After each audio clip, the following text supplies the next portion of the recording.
عبداللہ info کے ناظرین السلام علیکم۔ دوستو، واقعہ معراج ہجرت سے 1 سال پہلے پیش آیا۔ اس وقت ہمارے پیارے نبی حضرت محمد صلی اللہ علیہ وآلہ وسلم کی عمر 52 سال تھی۔ 27 رجب کی رات آپ کعبہ میں سو رہے تھے۔ اچانک جبرائیل علیہ السلام حاضر ہوئے، آپ کو جگایا اور ایک سفید جانور آپ کو سواری کے لیے پیش کیا۔ یہ جانور برق یعنی بجلی کی رفتار سے چلتا تھا، اس لیے اسے براق کہا گیا۔ براق پر سوار ہو کر آپ صلی اللہ علیہ وآلہ وسلم بیت المقدس پہنچے۔ ہیکل سلیمانی میں حضرت آدم علیہ السلام سے لے کر حضرت عیسیٰ تک تمام انبیاء کرام وہاں پر آپ کے منتظر تھے۔ حضرت جبرائیل علیہ السلام نے آپ صلی اللہ علیہ وآلہ وسلم کو امامت کے لیے آگے بڑھایا۔ آپ کی امامت میں تمام انبیاء کرام نے نماز ادا کی۔ نماز سے فارغ ہونے کے بعد آپ صلی اللہ علیہ وآلہ وسلم آسمان کی طرف روانہ ہوئے۔ پہلے آسمان پر آپ صلی اللہ علیہ وآلہ وسلم کی ملاقات حضرت آدم علیہ السلام سے ہوئی۔ ان کے دائیں اور بائیں بہت سے لوگ تھے۔ آدم علیہ السلام جب دائیں جانب دیکھتے تو خوش ہوتے اور بائیں جانب دیکھتے تو رونے لگ جاتے۔ حضرت جبرائیل علیہ السلام نے آپ صلی اللہ علیہ وآلہ وسلم کو بتایا کہ آدم علیہ السلام جب نیک لوگوں کو دیکھتے ہیں تو خوش ہوتے ہیں اور برے لوگوں کو دیکھ کر روتے ہیں۔ دوستو، یہاں سے ان کی نشانیوں کا سلسلہ شروع ہوتا ہے جو اللہ تعالیٰ نے حضرت محمد صلی اللہ علیہ وآلہ وسلم کو دکھائی۔ بیان ہوتا ہے کہ ایک جگہ کچھ لوگ کھیتی کاٹ رہے تھے مگر کھیتی بڑھتی جا رہی تھی۔ جبرائیل علیہ السلام نے بتایا کہ یہ وہ لوگ ہیں جو اللہ کی راہ میں جہاد کرنے والے ہیں۔ اس کے بعد کچھ لوگوں کے سروں کو کچلا جا رہا تھا۔ یہ وہ لوگ تھے جن کے سر نماز کے لیے سجدوں میں نہیں جھکتے تھے۔ کچھ لوگ جانوروں کی طرح گھاس چر رہے تھے۔ یہ وہ لوگ تھے جو اللہ تعالیٰ کی راہ میں زکوٰۃ اور خیرات نہیں کرتے تھے۔ کچھ لوگوں کی زبان جو کینچی سے کتری جا رہی تھی۔ یہ وہ غیر ذمہ دار علماء اور مقرر تھے جو اپنی بات سے غلط باتیں نکالتے تھے اور فتنہ فساد برپا کرتے تھے۔ کچھ لوگ اپنا ہی گوشت کاٹ کاٹ کر کھا رہے تھے۔ بتایا گیا کہ یہ وہ لوگ ہیں جو دوسروں پر لعن طعن کرتے تھے۔ کچھ لوگ اپنے ناخنوں سے جو تانبے کے بنے ہوئے تھے اپنا منہ اور سینہ نوچ رہے تھے۔ بتایا گیا کہ یہ وہ لوگ ہیں جو لوگوں کے پیچھے ان کی برائیاں کرتے تھے اور ان کی عزت پر حملہ کرتے تھے۔ کچھ لوگوں کے پیٹ سانپوں سے بھرے ہوئے تھے۔ یہ وہ لوگ تھے جو دنیا میں سود کھایا کرتے تھے۔ حضور صلی اللہ علیہ وآلہ وسلم کی خواہش پر دوزخ کو اپنی تمام تر سختیوں اور ہولناکیوں میں آپ کے سامنے پیش کیا گیا۔ دوسرے آسمان پر آپ کی ملاقات یحییٰ علیہ السلام سے ہوئی اور حضرت عیسیٰ سے ہوئی۔ تیسرے آسمان پر یوسف علیہ السلام سے اور چوتھے آسمان پر ادریس علیہ السلام سے اور پانچویں پر ہارون علیہ السلام سے اور چھٹے آسمان پر موسیٰ علیہ السلام سے ہوئی اور ساتویں آسمان پر بیت المعمور دکھایا گیا جہاں بے شمار فرشتے احکامات لینے آتے اور جاتے دیکھے۔ یہیں پر آپ کی ملاقات ایسے بزرگ سے ہوئی جو حضور صلی اللہ علیہ وآلہ وسلم سے بہت زیادہ مشابہ تھے۔ حضرت جبرائیل علیہ السلام نے بتایا کہ یہ حضرت ابراہیم علیہ السلام ہے۔ یہاں سے پھر اوپرلی منزل کا سفر شروع ہوا اور آپ صلی اللہ علیہ وآلہ وسلم سدرۃ المنتہا پر پہنچے۔ دوستو، سدرۃ المنتہا اللہ تعالیٰ کے دربار اور مخلوق کے درمیان حد فاصل ہے۔ یہاں پر آپ صلی اللہ علیہ وآلہ وسلم کو جنت کا مشاہدہ کروایا گیا۔ آپ نے دیکھا کہ اللہ تعالیٰ نے اپنے نیک بندوں کے لیے ایسی ایسی نعمتیں تیار کر رکھی ہیں، نہ کسی آنکھ نے نہ کسی کان نے سنا، نہ کسی کو اس کا خیال آیا۔ سدرۃ المنتہا پر جبرائیل علیہ السلام رک گئے اور آپ صلی اللہ علیہ وآلہ وسلم تنہا آگے روانہ ہو گئے۔ اللہ تعالیٰ کا دربار اور تحت سامنے تھا۔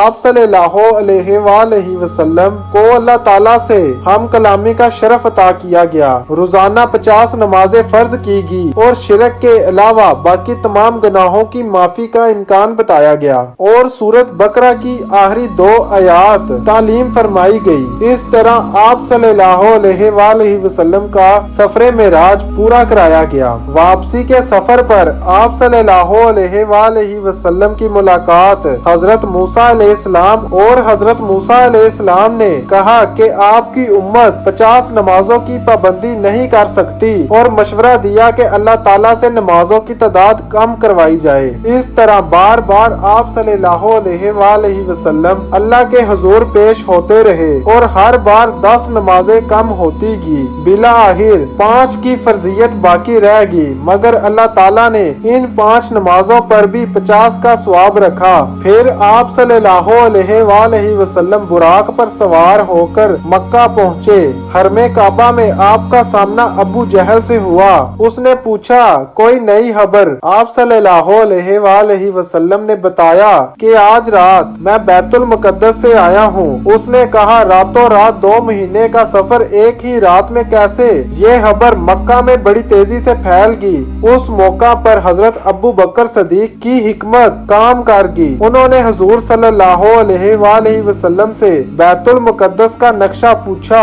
आप सल्लल्लाहु अलैहि वसल्लम बताते गए और हजरत अबू बकर तस्दीक करते गए। बैतुल मुकद्दस अबू बकर सदीक का देखा हुआ था और हुजूर सल्लल्लाहु अलैहि वसल्लम बैतुल मुकद्दस में कभी नहीं गए थे। फिर आप सल्लल्लाहु अलैहि वसल्लम ने वापसी पर मिलने वाले काफिलों का हाल बयान किया। इस तरह लोगों की जुबानें बंद होगी, मगर आप सल्लल्लाहु अलैहि वसल्लम पर ईमान न लाने वाले इस वाक़ये को सच मानने से इनकार करते रहे।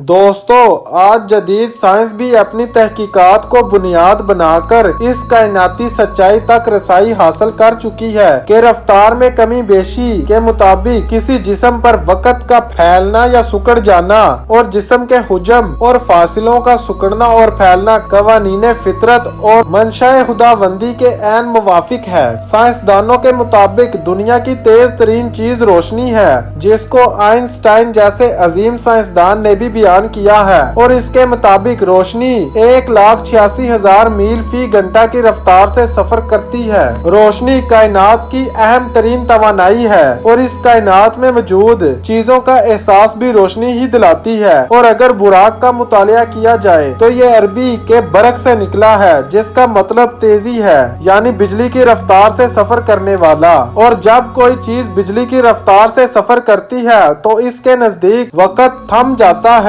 जिसको साइंस में टाइम ट्रेवल का नाम दिया गया है। और कुरान पाक में भी टाइम ट्रेवल की तरफ वाज़िया इशारा किया है। कुरान पाक में इरशाद है, हजरत सुलेमान अलैहिस्सलाम ने फरमाया, ए दरबार वालों, तुम में से कौन उस मलका का तहत मेरे पास ला सकता है कबल इसके कि वो लोग फरमा बरदार होकर मेरे पास आ जाए। दोस्तों, सबा बरकीस का तहत हजरत सुलेमान अलैहिस्सलाम से 900 मील दूर पड़ा हुआ था और सबा बरकीस चाहती थी कि हजरत सुलेमान के पास पहुंचने से पहले इनका तख्त इनके पास पहुंचा हो। कुरान पाक में इरशाद है, एक कवि हिकल जिन ने अर्ज किया, मैं इसे आपके पास ला सकता हूँ कबल इसके कि आप अपने मुकाम से उठे। बेशक मैं उसके लाने पर ताकतवर और ईमानतदार हूँ। हजरत सुलेमान अलैहिस्सलाम के दरबार में एक जिन को ये मकानी टाइम ट्रेवल के तहत ये कुदरत हासिल थी कि वो 900 मील दूर पड़े तहत को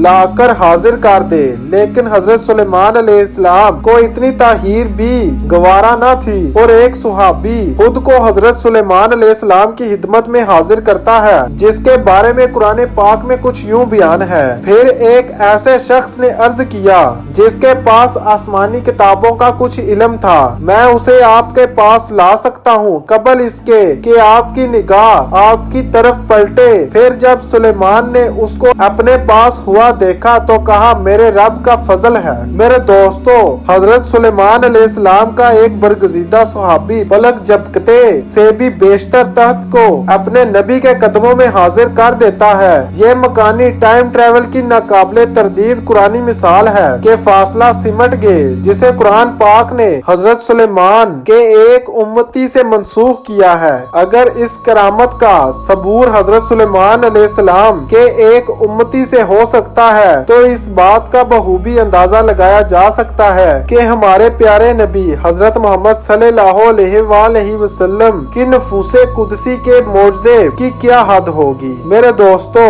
आज के लिए बस इतना ही। उम्मीद है आपको मेरी वीडियो पसंद आई होगी और इसी तरह आप नॉलेज की वीडियोस देखना पसंद करते हैं तो मेरे इस यूट्यूब चैनल को सब्सक्राइब और बेल आइकन को प्रेस कर लें ताकि मेरी नई आने वाली हर वीडियो का नोटिफिकेशन आपको मिलता रहे। अल्लाह हाफिज।